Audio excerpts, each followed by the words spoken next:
Will Smith and GQ sat down and had a nice interview, and they talked about relationships and a bunch of other things that people have really caught on to. Tell the people more about it. Yeah, so this interview was a super in-depth interview with Will Smith, and I think it really is like promotional material for his memoir that's coming out. I believe it's called Will. Um, Yeah. but really, the interview spent time just discussing how over the past 10 years, essentially, Will Smith has been evolving as a person, evolving as a human being, and he's starting to try to understand and separate himself, like the Will that he truly knows and no one else, and then the image of Will Smith, the icon, the actor, the success. He pretty much talks about how for so long that image, these two overlapping, and he felt that for a long time he had to please a lot of people, and to kind of to be accepted, he had to be the funny guy and do all of these different things. But now that he's kind of coming into his 50s, he's kind of coming into his own and trying to understand what it really means to be uh Will Smith in his flesh and blood and who he feels comfortable being. He talks about how he's starting to repair some of the bridges, and we talked about that Fresh Prince reunion when he sat down with Janet Hubert and essentially apologized and started to right some of his wrongs. So I think it was super cool. I really loved the interview. I know a lot of people looked at the interview and ran with the Jada Pinkett Smith stuff, but I felt like it was necessary for us to preface the interview on what the interview was really about, because that was only about a paragraph worth of the whole interview. And I feel like though it is a talking point, I think we do have to look at who Will Smith is as a person to start to understand how he's willing to talk about his relationship. And I really loved it because he also talked about how he has been seeing an intimacy counselor, and that when talking to the intimacy counselor, that he always felt like he was sinning because he found other women attractive. And I think that is what a lot of men in relationships and women in relationships probably feel, right? That like, oh, I'm in a relationship or I'm in a marriage with this person, I shouldn't find other people attractive. And when he talked to the intimacy counselor, it kind of was rooted in his upcoming stardom. And when he was saying that, like, oh, when he was coming up, he would have loved to have 20 different girlfriends and take them all on a trip. And one was going to be Halle Berry and one was going to be somebody else. But he said, as he started to unpack that with the intimacy counselor, he was like, no, this would be terrible. Like, imagine trying to like take care of 20 different people's needs and 20 different like women you're involved with needs at the same time. He was like, no, this is terrible.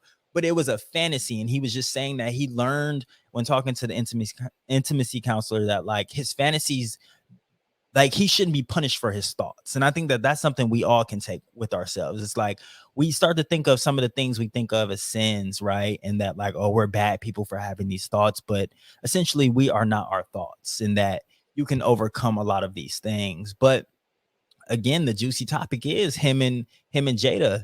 And it pretty much came out that of course we understood that they were in an open relationship. And if you check out our past episode, you see we talk about how Jada Pinkett Smith was entangled with August Alsina, and that it looked like there was pain on Will Smith's face, and it was very one-sided. He came out to say like, hey, that's the narrative that social media ran with, but essentially like we were going on vacation the next day and I was dead tired, and we did this at night because this is what the people were clamoring for. I promise you I was in pain. I promise you I had things on the side too. And that she wasn't just cheating. It was something that we agreed to, and that it was something that we needed to do to save our marriage because they had hit a breaking point at some point. And he left us with two questions. And I think it's two questions that are worth kind of discussing on the podcast. He asked, what is relational perfection? So in thinking about like relationships, what makes a relationship perfect? And is there just one thing? And he also asked, what is a perfect way to interact as a couple? And is there a perfect way to interact as a couple? And these are things that he constantly thinks about. And that's how they kind of got around to the open relationship, knowing that he said that like he wouldn't tell everyone or anyone to choose his path, because he said this is our journey as a couple. Each couple will have their own journey, but what is your journey as a couple, and what is your journey as someone that is seeking love? Right, absolutely. And I think with Will and Jada, like the grass is green. Everyone knew they were in an open relationship, Mm-hmm. and I think that even in the midst of all that, because Jada was covering him as a wife even in that moment because she could have been like, "Hey, I'm taking all this flack," but like you definitely got 20 people on the side too. You know what I mean? Mm-hmm. So I think that they were sort of still showing their love and their covering of each other, and I think that you know Will talked about sacrificing so much in his hopes and his dreams and his journey to become this big megastar, and he did all of that, right? But he sacrificed maybe the bachelor lifestyle that he might have wanted to an extent. He sacrificed some of his relationships with his actual family. And to your point, T, I'm glad that he's getting a chance to really figure out who he is now, because he is on the other half of his life, and you've worked hard. I think Beyonce talked about this too. Like, really, she just had a birthday as well. Shout out to the Virgo gang, and she was talking about just really being able to sit down and enjoy the roses, and it feels like that's what Will is getting to do now. And so I'm very happy that he's in that space, and I'm glad that we're having a conversation more about Will the person and not Will, oh, he had an open relationship, because he's probably happier than a lot of other people who are still in the binds of what they think makes them happy, what they think they should do to please society. And it seems like that's where he was for years. And so I gotta say shout out to him and his growth. And I gotta say this, especially to a lot of Black men, like, take the time to try and get to know yourself as early as possible. Like, I'm glad that Will is in this type of space that he is now. But also he said that his journey isn't for everyone, and we encourage you to get to know yourself as much as you can, as early as you can, because when you're living in the fullness of who you are, like, there's nothing like it. So shout out to Will, man, for sure.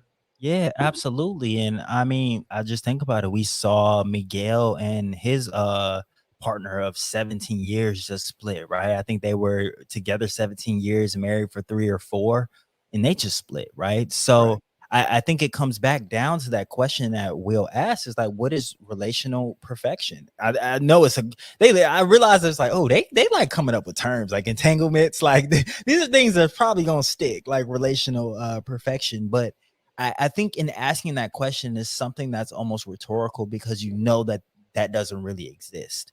But I think asking questions, rhetorical questions in general, forces you to start to think truly and more deeply about some of these things. Like, what could really make someone's relationship perfect, right? Or close to perfect? How can you work toward perfection in a relationship? And some of the values I saw in his conversation was trust. He said that though we've had fights and fallen outs and really like been at each other's throat, we've always had trust for one another.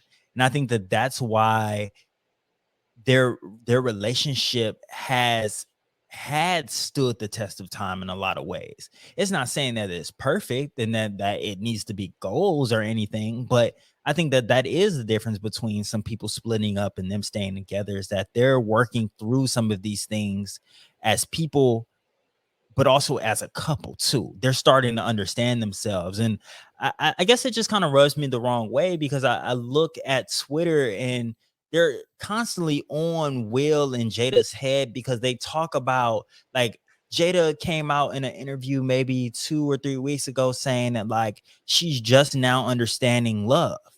She's just now really getting love. And they're like, oh, you've been with this man this many years. Like, why don't y'all just break up? Y'all clearly hate each other. But like, I think that they're missing the point, because I think if you're always evolving and you're always becoming a better person, your understanding of some things have to change.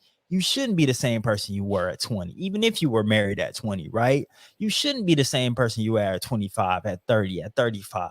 Your understanding should grow and develop and change. And I think truly that's what she's saying, is that, like, not only learning how to love, like, her partner, but also learning how to love her children, learning how to love herself, learning how to love her friends. Like, I'm on this love tip because of Bell Hooks. Shout out to Bell Hooks. But like, I guess just thinking about that, I think that we have to give people grace and understanding. And I really, more than anything, I loved this article on Will Smith, because he finally dropped. He was kind of saying finally dropped the act and stopped pretending like he was perfect. And I think that that's so important for so many of us. And that's why he's so willing to separate with this from this image of like who Will Smith is and who he actually is as a person, and sharing these things and being vulnerable and showing that, like, well, remember, he has showed his like dad bod, and he's getting into a space where he's like, look, I don't even gotta act like this.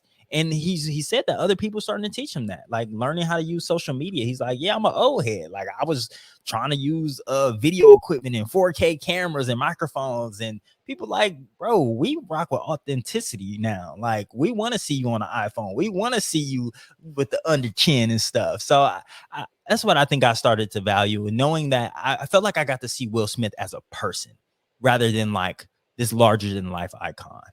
Right, absolutely, yeah. And like you said, I'm glad that he's finally embracing himself. And like to your point, he got rid of that image of being the perfect Will Smith. And I think that was something I was going to say earlier. Just like I'm sure that he had to.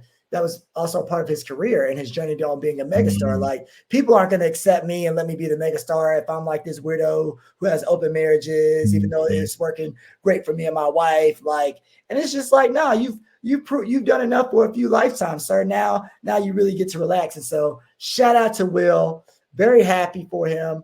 And I think that can teach the future generation of men and just of people in general how to embrace themselves and how to do it as early as possible so you can experience this type of happiness that Will is experiencing. Yeah, lean into that now. Lean into that now. You can be successful. I think that's what he's showing, that you can be successful and still be you, right? I think it's possible. We don't have to take his path. We don't have to fake it till we make it.